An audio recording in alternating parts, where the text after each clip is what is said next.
So, it's another day of diplomatic intense effort. This is when we talk about Ukraine. All of this aimed at diffusing the crisis in the country.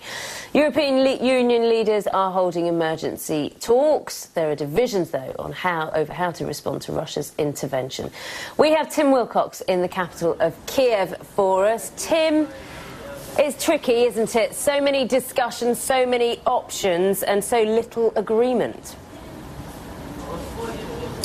Yeah, Naga, I mean, the diplomatic path here is about as clear as the fog swamping Independence Square behind me. And the tensions, that standoff between Ukrainian and Russian soldiers remaining in Crimea. Also, flashpoints in the east of the country in Donetsk as well. Let's just look at what's happened in the last few hours, though, in Crimea, because Russian forces have taken over parts of a Ukrainian missile defense unit. Also, in the last 12 hours or so, a UN envoy visiting Crimea was jostled and threatened by armed men. His name was Robert Seri. He has now left Crimea as well.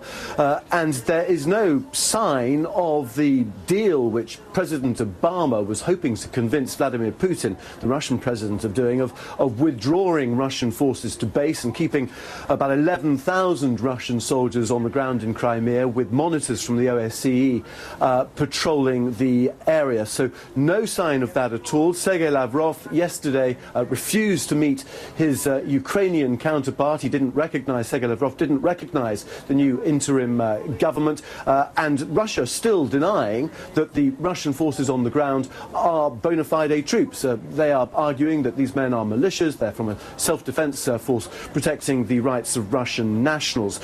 Washington is hardening its stance. Washington is doubling the number of fighter jets patrolling the Baltic region. It's also put out a statement on its embassy websites just answering some of the questions about Ukraine. For example, when the question is raised, or they ask themselves the question, are Russian forces on the ground, they're practically saying yes. And is there a threat to Russian nationals, which is what Russia argues? The US embassy website is basically saying, well, no, they can't see any threat to Russian nationals. So that's where we are on that front. Also, just incidentally, the EU has voted to, or will try to ban or try to recoup or freeze all the assets, rather, of Viktor Yanukovych, the former president, the ousted president of this country.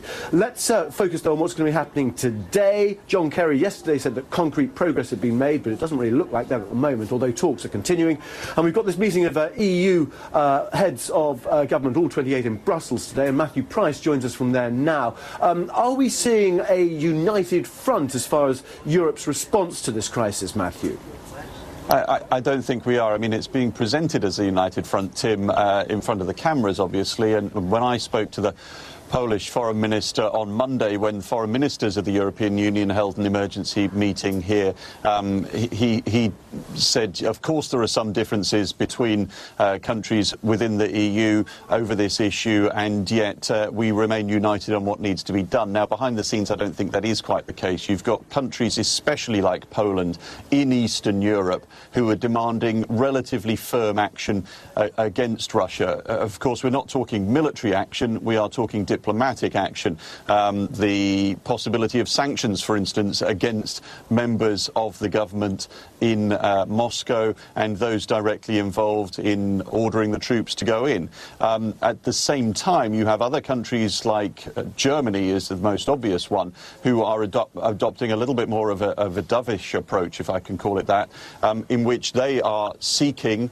outwardly just to say, let's calm everything down, do nothing to provoke anybody to any greater extent. And I think there are also, as well as cultural and historical reasons behind that. First, obviously, in the case of the Eastern Europeans, there are also very good economic reasons behind that, certainly in the case of Germany.